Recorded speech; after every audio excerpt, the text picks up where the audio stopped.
ہمارے معاشرے پر نظریں ڈالو، کتنی کمیاں ہیں آج ہمارے اندر. اور عورتوں کو تو پوچھو مت، جلسے کے اندر لپسٹک لگا لگا کے، جلسوں میں بھی. اللہ رحم کرے. میک اپ، اب ایک اور میک اپ چلنے لگا ہے، water proof make up. Water proof make up جانتے نا؟ بندریا بھی لگا لے.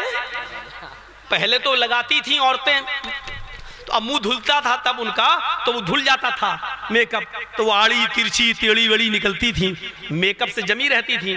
اور جب وہ منہ دھل لیں یا بارش ہو جائے تو سب میک اپ دھل جاتا تھا، تو کانی ٹیڑھی آڑی وہ سب اصلی تو پتہ تب چلتا تھا.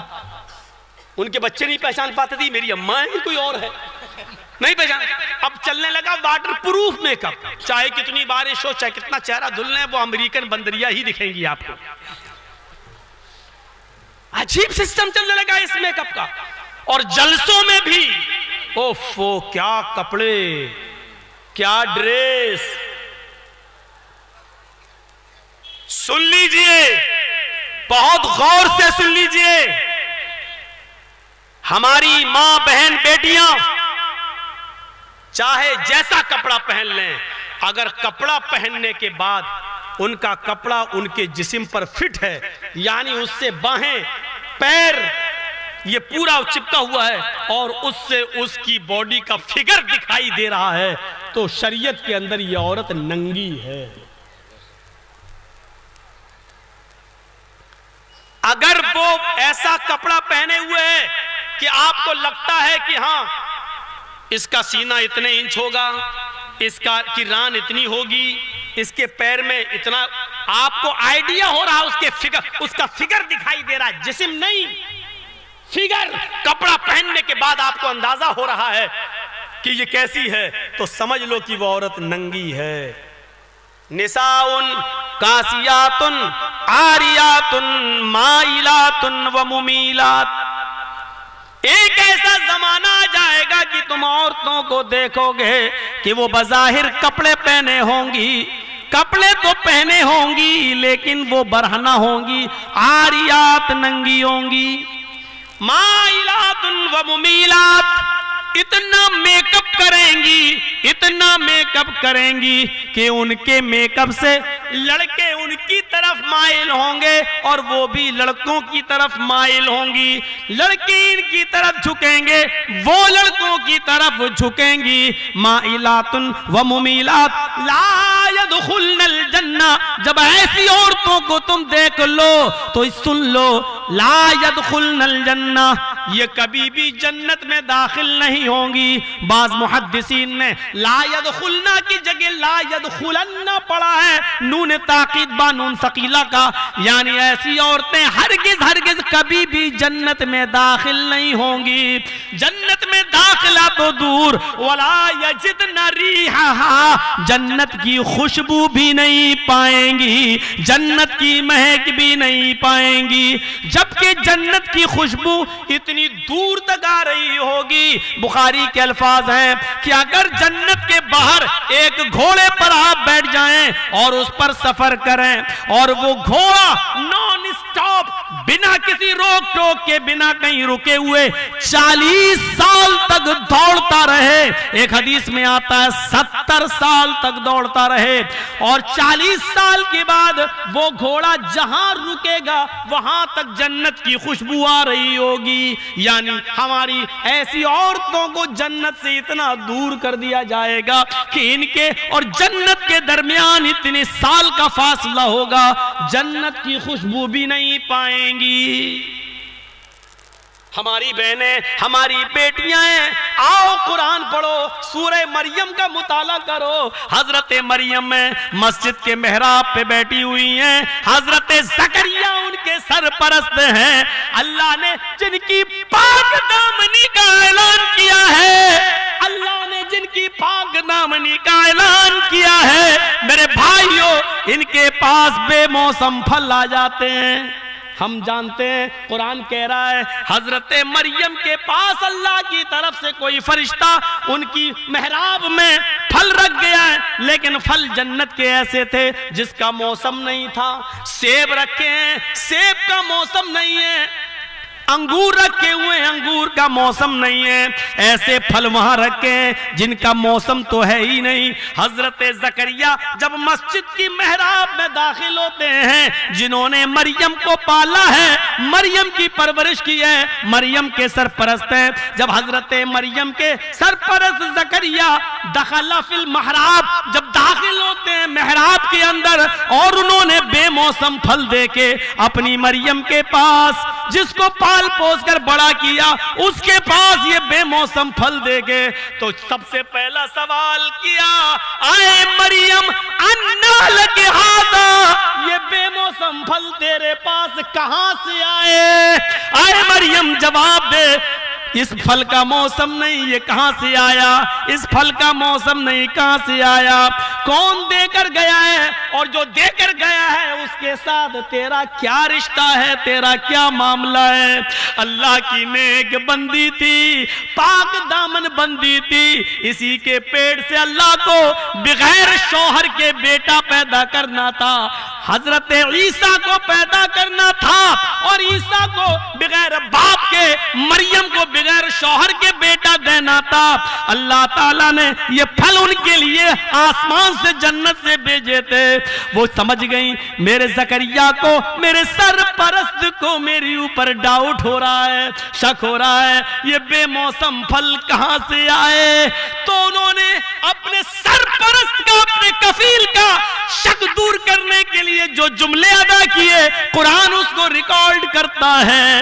قالت ہوا من عند اللہ، اے میرے سرپرست، اے زکریا میرے اوپر ڈاؤٹ نہ کرو، میرے اوپر شک نہ کرو، یہ ساری نعمتیں اللہ کی طرف سے آئی ہیں، اس میں کسی لڑکے کا کوئی ہاتھ نہیں ہے، مجھے کسی لڑکے نے نہیں بھیجا ہے، میں تو جانتی بھی نہیں ہوں، یہ ساری نعمتیں اللہ کے پاس سے آئی ہیں، کوئی فرشتہ رکھ کر گیا ہے، مجھے نہیں معلوم، میرے اوپر ڈاؤٹ مت کرو، آپ میرے سرپرست ہیں، میں آپ کو دھوکہ نہیں دے سکتی ہوں. میرے بھائیوں، جب اتنی پاک دامن مریم، جن کی پاک دامنی کا اللہ نے اعلان کیا ہے اور پوری دنیا کے عیسائیوں کو بتا دیا ہے، عیسائیوں تمہاری کتاب انجیل آج تک مریم کو پاک دامن نہیں کہہ پائی، قرآن نے مریم کو پاک دامن قرار دیا ہے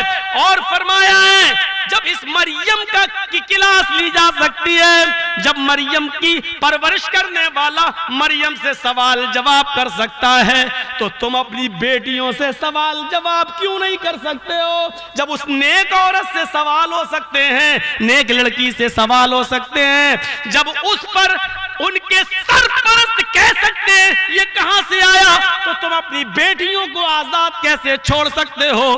کیوں نہیں پوچھتے بیٹی یہ موبائل تو تیرے پاس تھا نہیں، کہاں سے آیا؟ تو گھر سے جب نکلی تھی تو اس میں امی اور ابو کا نمبر تھا، ابھی اس میں فلاں کی مس بیل ہے، وہ کس کا نمبر ہے؟ میری بیٹی تیرے موبائل میں تو 10 روپے کا بیلنس تھا مس بیل دینے کے لیے مجھے، لیکن ابھی 100 روپے کا بیلنس پڑا ہے، یہ کہاں سے آیا؟ میری بیٹی تم تو اسکول جاتی ہو 9 بجے اور 12 بجے آ جاتی ہو، آج 12:30 کیسے بج گئے؟ میری بیٹی تم اسکول سے گئی تھی تو تمہارے بستے میں 5 کتابیں اور کاپی تھی، اب 7 ہیں، یہ 2 کہاں سے آئی ہیں؟ اے میری بیٹی یہ ہینڈ کرچیف، یہ رومال تمہارے پاس کہاں سے آیا ہے؟ اے میری بیٹی یہ کون سی پرفیوم تم لگا کر آئی ہو جو خوشبو دے رہی ہے؟ کیا تم یہ سارے سوال اپنی بیٹیوں سے نہیں کرو گے؟ کیا تمہاری ذمہ داری نہیں ہوتی ہے؟ جب حضرت مریم سے سوال کیا جا سکتا ہے تو ہماری بیٹیاں کیا مریم سے زیادہ پاک دامن ہو گئی ہیں کہ ہم ان سے سوال نہ کریں؟ یا ہمیں اپنی بیٹیوں پر بالکل بھروسہ نہیں ہے؟ ناگپور کی دھرتی پر میٹنگ ہو چکی ہے، بنگال والوں نوٹ کرو، ناگپور کی سرزمین پر شڑینتر رچا جا چکا ہے، یہ طے ہو چکا ہے کہ مسلمانوں کی لڑکیوں کو کیسے اپنے گھر کی بہو بنایا جائے، پلاننگ ہو چکی ہے، اور باقاعدہ مہاراشٹر کے اندر اسکولوں اور کالجوں میں اور سرکاری ڈپارٹمنٹ میں ویکینسی کے نام سے جگہ خالی کی گئی، الپ سنکھیک کیا کہا گیا، اقلیتوں کے لیے اتنی سیٹیں خالی ہیں۔ اس میں جب مسلمان لوگ جاتے ہیں تو کہہ دیا جاتا ہے نوجوان لڑکوں سے، نہیں صاحب لڑکوں کے لیے سیٹیں پر ہو چکی ہیں، اب جو سیٹیں خالی ہیں وہ لڑکیوں کے لیے خالی ہیں۔ اب مسلمان لڑکیوں کو کالجوں میں جگہ دی جا رہی ہے، ہاسپٹلوں میں جگہ دی جا رہی ہے، لڑکوں کو نہیں، لڑکیوں کو جگہ مل رہی ہے ویکینسی کے نام پر، اور وہ جگہ پر کی جا رہی ہے۔ اور پلاننگ یہ ہے کہ جب لڑکے اور لڑکیاں ایک ساتھ کالج میں پڑھیں گے، یونیورسٹی میں پڑھیں گے، اور جب بایولوجی جیسا سبجیکٹ لڑکے اور لڑکیاں ایک جگہ پڑھیں گے جو بالکل اوپن سبجیکٹ ہوتا ہے، کھل کر پڑھایا جاتا ہے، تو ظاہر ہے 15 16 17 18 سال کی لڑکی اپنے آپ پر کنٹرول نہیں کر پائے گی، اور پھر وہ اپنا ساتھی تلاش کرے گی، اور پھر وہ مجبور ہو کر جب لڑکے مسلمان نہیں ہوں گے تو ہمارے غیر مسلم لڑکوں کے ساتھ وہ اپنے پیار اور عشق کا جھولے کو آگے بڑھائے گی، اور پھر عشق کا ایک سمندر میں گوتا لگائے گی، اور پھر ایک دور ایسا آئے گا کہ بغیر اس لڑکے کے اس کا رہنا محال ہو جائے گا، اور آپ کی عدالتیں اور کورٹ یہ کہنے پر مجبور ہو جائے گا لڑکی بالغ ہے، لہذا وہ اپنی مرضی سے جہاں رہنا چاہے رہ سکتی ہے۔ یہ ہو رہا ہے، یہ ہو رہا ہے، اور کیوں نہیں ہوگا؟ ہم نے آزادی اتنی دے رکھی ہے اپنی بیٹیوں کو اور اپنی لڑکیوں کو۔ سردیوں کے دن کی تو لڑکیاں دعائیں مانگتی ہیں اللہ سردی آ جائے، کیوں؟ کیونکہ جو واٹس ایپ اور میسنجر ان کو گرمیوں میں چلانے کو نہیں ملتے ہیں رات میں، وہ رات کے اندر لحاف اوڑھ کر منہ چھپا کر اندر اندر واٹس ایپ چلتا ہے، اور اندر اندر میسنجر اور فیس بک چلایا جاتا ہے، اور اماں سمجھ رہی ہے میری بیٹیا تو مریم کی طرح پاک دامن ہے، اور باپ کہہ رہا ہے مجھے تو اپنی بیٹی پر گرو ہے، بھروسہ ہے، بھروسہ ہے۔ جا کر مہاراشٹر کا حال دیکھو، میں 1.5 مہینہ بمبئی میں ابھی رہا ہوں، میرے پھپیرے بھائی کا جو کینسر ہو گیا تھا اور اس کا پیر بیچارے کا کاٹنا پڑا ٹاٹا ہاسپٹل میں، 1.5 مہینے سے میں بمبئی میں ہوں، میں یہی حالات سن رہا ہوں اور دیکھ رہا ہوں۔ لڑکیوں کے کوئی کیوں نہیں، کیوں ہوگا؟ پیرس سے ایک ڈریس آیا، لڑکیوں کے لیے وہ ڈریس بنایا گیا، لڑکیوں کے لیے، اور کیسے؟ صرف وہ لڑکی اس ڈریس کو پہن کر باتھ روم میں نہا لے، بس باتھ روم میں پہنے اور باتھ روم میں پہن کر نہائے۔ وہ ڈریس اتنا گندا ہے اس کو پہن کر باہر نہیں نکل سکتی ہے، گھر میں بھی نہیں، صرف اندر پہن کر نہانے کے لیے ہے۔ وہ ڈریس پیرس سے آیا ہے، پیرس میں یہ ڈریس بنا۔ پیرس کی لڑکیاں بھی اس ڈریس کو پہنتی نہیں ہیں، صرف باتھ روم میں پہن کر نہاتی ہیں، اور پھر ٹاول لپیٹ کر وہ باہر نکلتی ہیں اور اپنے روم میں آ کر کپڑا چینج کرتی ہیں، لیکن گھر سے باہر نہیں نکلتی ہیں، صرف اپنے روم تک محدود رہتی ہیں۔ پیرس سے یہ ڈریس بامبے آیا، اور بامبے میں یہ ڈریس پہن کر ایک مسلمان لڑکی، اور میرے جملوں کو غور سے سنو، ایک مسلمان لڑکی اس ڈریس کو پہن کر سب سے پہلے لڑکی کلیان سے نکلتی ہے، کلیان سے اس ڈریس کو پہنتی ہے، اور لوکل ٹرین میں بیٹھتی ہے، لوکل ٹرین کے فرسٹ کلاس کے ڈبے میں بیٹھتی ہے، اور اس ڈریس کو پہن کر بامبے کے سانتا کروز میں بنے ہوئے جوہو چوپاٹی پر جاتی ہے، اور وہاں کے پانی میں سمندر میں نہاتی ہے۔ جو اپنے گھر میں بھی پہننا گوارا نہیں ہے، اس ڈریس کو سب سے پہلے ہندوستان کے اندر بمبئی میں آنے کے بعد ایک مسلمان لڑکی نے پہنا ہے، اور مسلمان لڑکی نے بھی نہیں، شرم آتی ہے کہنے میں، ایک حاجی کی لڑکی نے پہنا۔ کیا بھروسہ کریں گے آپ؟ کیا صورتحال ہم نے بنا رکھی ہے؟ کوئی حساب کتاب نہیں ہمارا۔ پیروں پہ چپکے ہوئے لیگی پہن رہی ہیں، لیگی یہ پیروں سے چپکا ہوا ہے، گھر میں پہن رہی ہیں، یہ ڈریس تو گھر میں بھی نہیں پہن سکتی ہو تم۔ کتنی شرم و حیا مٹ گئی کہ بہن اپنے بھائی کے سامنے لیگی پہنے ہوئے ہے، کتنی شرم و حیا ختم ہو چکی ہے آج ہماری۔ کہاں پہنچ گئی آج ہماری سوچ، آج ہماری سمجھ،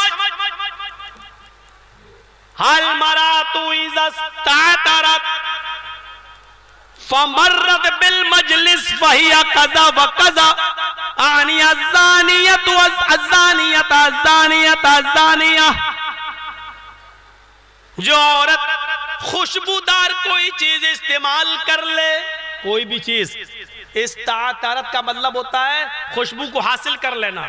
جو چیز باب استفعال میں پہنچ جائے تو طلب ماخذ پایا جاتا ہے. خوشبو کہیں سے بھی آ جائے، عطر نہیں، کسی بھی چیز سے خوشبو آ جائے.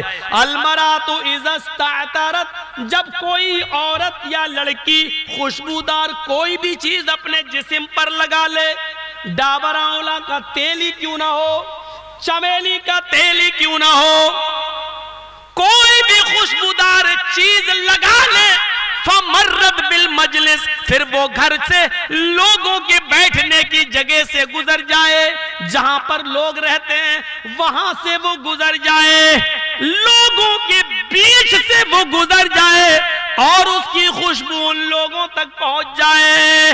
فمرت بالمجلس، لوگوں کے سامنے سے گزر جائے بس، خوشبو لگا کر لوگوں کے سامنے سے گزر جائے. فہیا قضا وقضا، آپ نے فرمایا وہ ایسی ہے، وہ ایسی ہے. صحابہ نے کہا اللہ کے نبی کھل کے بتائیے ایسی ایسی سے کیا مراد ہے؟ فرمایا آنی الزانیت الزانیت الزانیہ، میری مراد ہے کہ وہ بدچلن ہے، بدچلن ہے، بدچلن ہے. الزانیہ کا ترجمہ تو اور خطرناک ہوتا ہے، وہ تو طوائف ہے، طوائف ہے، طوائف ہے، وہ تو جسم بیچنے والی ہے، جسم فروش ہے، جسم فروش ہے. صرف گزر جائے تو جسم فروش، اور جو کینٹین میں بیٹھ کے چائے پیے وہ،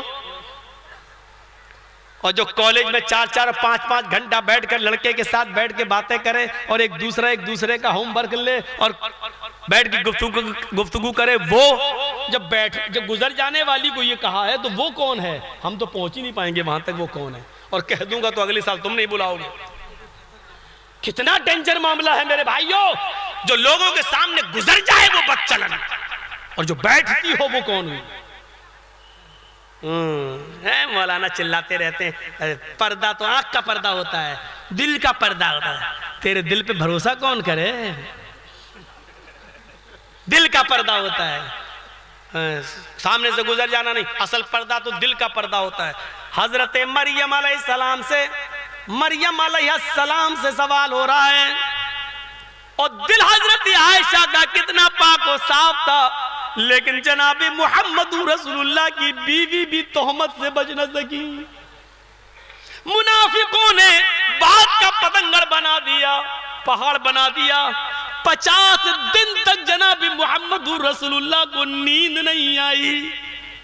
عائشہ بتا دو، لوگوں میں یہ باتیں ہو رہی ہیں، مجھے کھل کے بتا دو، اگر کوئی گناہ ہوا ہے تو توبہ کرو، اللہ تعالیٰ معاف کرنے والا ہے، نہیں ہوا تو بتا دو. اور حضرت عائشہ کہتی ہیں نہیں، اگر میں کہتی ہوں کہ میں نے یہ کام نہیں کیا تو آپ کو یقین نہیں ہوگا، کیونکہ لوگوں نے میرے بارے میں کچھ زیادہ ہی افواہیں پھیلا دی. کبھی جھوٹ کو اتنا آگے کر دو، اتنا آگے، اتنا پھیلا دو کہ اب وہ جھوٹ سچ لگنے لگے، وہ سچ ہی ہوتا ہے، وہ سچ ہونے لگتا ہے اور لوگ اس کو سچا سمجھنے لگتے ہیں، سچا سمجھنے لگتے ہیں. تو اب میرے بارے میں اتنا پھیلا دیا گیا ہے، یہاں تک کہ اللہ کے نبی، آپ کے صحابہ بھی مجھے برا تو نہیں کہتے ہیں، لیکن ایک دو نے یہ بھی کہہ دیا اگر ایسی بات ہے تو آپ اس کو چھوڑ دیجئے، آپ کے لیے اور بیویوں کی کیا کمی ہے، آپ کو تو اور بھی مل جائیں گی. حضرت علی نے یہ جملے کہہ دیے تھے جس پر کئی مہینے تک حضرت عائشہ حضرت علی سے ناراض رہیں کہ تم میرا دفاع نہیں کر سکتے تھے تو نہ کرتے، لیکن کم سے کم نبی کو یہ مشورہ تو نہ دیتے کہ میں عائشہ کے بارے میں غلط نہیں کہہ رہا ہوں، لیکن آپ پریشان کیوں ہیں، آپ چھوڑ دیجئے، دوسری مل جائے گی آپ کو یہ جملے زیب نہیں دیتے تھے. اگر میرا فیور نہیں کر سکتے تھے تو کم سے کم یہ مشورہ بھی نہیں دیتے.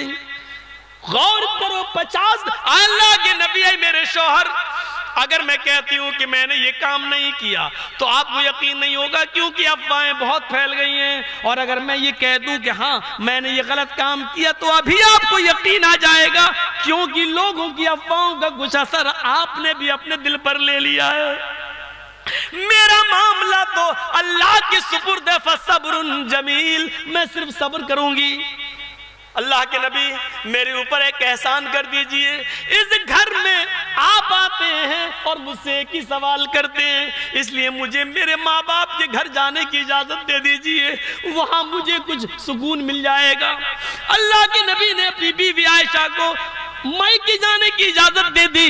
50 دن پورے گزر گئے، 50ویں دن آپ بیٹھے ہیں، عائشہ کوئی سمجھ میں نہیں آتا ہے معاملہ کیا ہے، آج میں پھر پوچھ رہا ہوں تو مجھے صحیح صحیح بتا دو، معاملے کو یہی رفع دفع کر دیں، اللہ غفور الرحیم ہے، بتاؤ کیا معاملہ ہے۔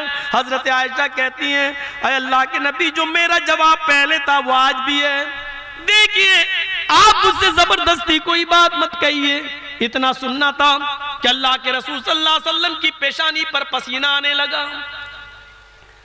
حضرت عائشہ سمجھ گئی یہ پسینہ تبھی آتا ہے جب جبرائیل کوئی وحی لے کر آتے ہیں، سمجھ گئی کہ اللہ تعالیٰ کی طرف سے کوئی وحی آ رہی ہے۔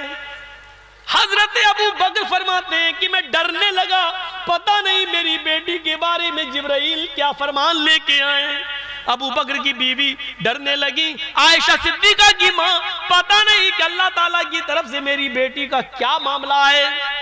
حضرت عائشہ کہتی ہیں میں خوف اور ڈر کی لکیریں اپنے ماں اور باپ دونوں کے چہرے پر دیکھ رہی تھی، لیکن مجھے کوئی ڈر نہیں تھا، مجھے کوئی ڈر نہیں تھا، اور وہ اس لیے جب میں نے کوئی غلط کام کیا ہی نہیں تھا تو مجھے ڈر کیوں لگے۔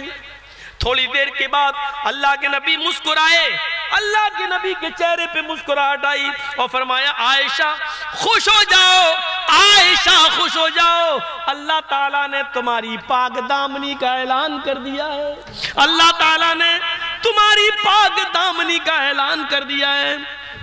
اما عائشہ کی ماں بیٹھی ہوئی تھی، کہتی اٹھو او توحید کے مت والو سنو، او سنو کیا کہتی ہیں اما عائشہ کی ماں ابو بکر کی بیوی، عائشہ جلدی اٹھ، جلدی اٹھ، اللہ کے نبی نے تجھے خوشخبری سنا دی ہے، اٹھ اور اللہ کے نبی کا شکریہ ادا کر۔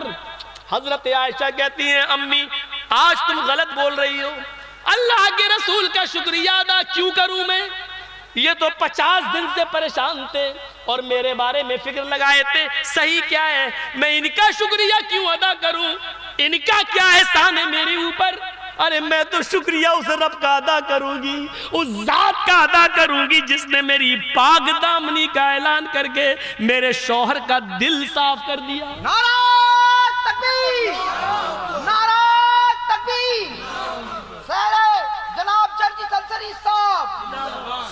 میرے بھائیوں یہاں سے اندازہ لگائیے، اس کے بعد وہ اٹھتی ہیں، وضو بناتی ہیں اور 2 رکعت شکرانے کی نماز ادا کرتی ہیں۔